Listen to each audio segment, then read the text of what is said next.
नमस्कार दोस्तों, आपका स्वागत है हमारे YouTube चैनल पर। चलो आज हम आप लोगों को गुलाब जल कैसे बनता है उसके बारे में बताएंगे। तो चलिए हम आज गुलाब जल के लिए ताज़ा गुलाब जल तोड़ते हैं, जो देसी गुलाब हैं उनको हम तोड़ते हैं और बताएंगे कि गुलाब जल कैसे बनता है। तो देखिए ये लगे हमारे देसी गुलाब, इनको हम तोड़ रहे हैं। तो ये हमारे गुलाब, चलिए तो हमारे साथ हमारी हेल्प कर रहे हैं महिपत माँ साहब, जो हमारे साथ गुलाब जल बनाने में, गुलाब के फूल तोड़ने में हमारी हेल्प कर रहे हैं। तो देखिए गुलाब के पेड़ काफ़ी लंबे हैं और जो वहाँ से तोड़ रहे हैं, देखिए ये गुलाब हैं। और देखिए हमारे साथ हमारी हेल्प कर रहे हैं फूल तोड़वाने में कालका माँ साहब, जो आज हमारे फूल तोड़ा है गुलाब की, गुलाब जल बनाने के लिए। इन्हीं ने बताया है हमको कि कैसे गुलाब जल बनाया जाता है। तो ये साथ में हमारी हेल्प कर रहे हैं, फूल तोड़ रहे हैं गुलाब के, जो हमारे घर पर लगे हैं। अभी गुलाब के फूल तोड़ने के बाद हम लोग गुलाब जल बना के दिखाएंगे आप लोगों को। तो चलिए हमारे फूल टूट चुके हैं, कम से कम ये है 30 फूल है। इसी के साथ हम लोग गुलाब जल बनाने जा रहे हैं। तो चलिए आगे की प्रोसेस देखिए। तो आगे की प्रोसेस दीक्षा बता रही है कि गुलाब जल कैसे बनाते हैं। तो फूल तोड़ने के बाद अब फूल को हम पंखुड़ियों को अलग करते हैं। तो दीक्षा आपको दिखा रही है कि पंखुड़ियों को अलग कर लेते हैं और उसके डंठल हटाते जाते हैं। तो देख लो इस प्रकार सभी गुलाबों की पंखुड़ियों को निकालकर एक बर्तन में रखना है।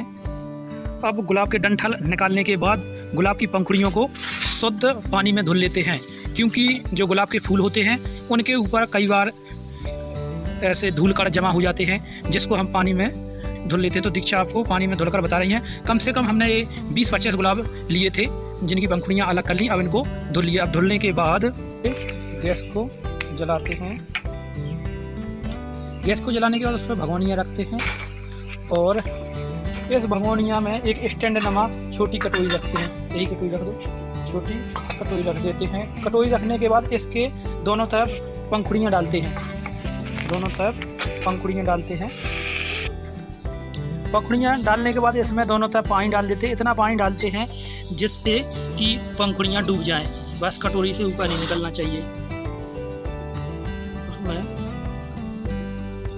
अब इसके बाद इस पर एक कटोरी रख देते हैं, जिससे जब भाप बने तो भाप निकल के इसी के ऊपर कटोरी में जमा होती जाए।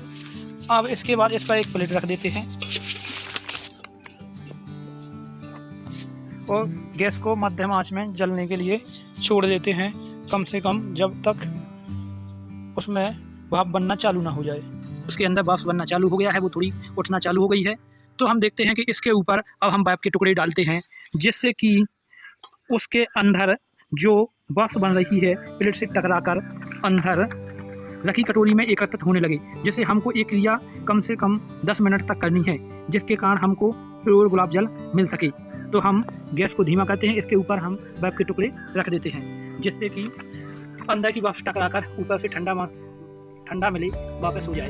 अब जो हमारी बर्फ़ है वो पिघल गई, तो हम दोबारा और बर्फ़ के टुकड़े रख देते हैं, जिससे अंदर ज़्यादा से ज़्यादा भाप कटोरी में कलेक्ट हो सके।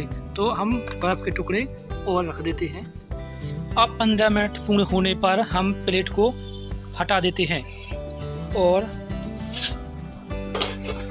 अंदर निकालो इसको, प्लेट को निकालते हैं। ऊपर पका के निकाल अंदर कटोरी को निकालते हैं। हम देखते हैं शुद्ध गुलाब जल हमको प्राप्त हो चुका है। देखिए ये बॉक्स बनकर हमको गुलाब जल मिल चुका है। ठीक है, अब हमारा इसको हम उतार लेंगे। गुलाब जल ठंडा होने के बाद इसे हम शीशी में भर देते हैं और जो गुलाब उबले थे उनको निचोड़कर उनका भी गुलाब जल किसी बर्तन में रखकर हम उसको किसी रेसिपी में यूज कर सकते हैं। तो यह गुलाब जल 3-4 महीने तक यूज कर सकते हैं।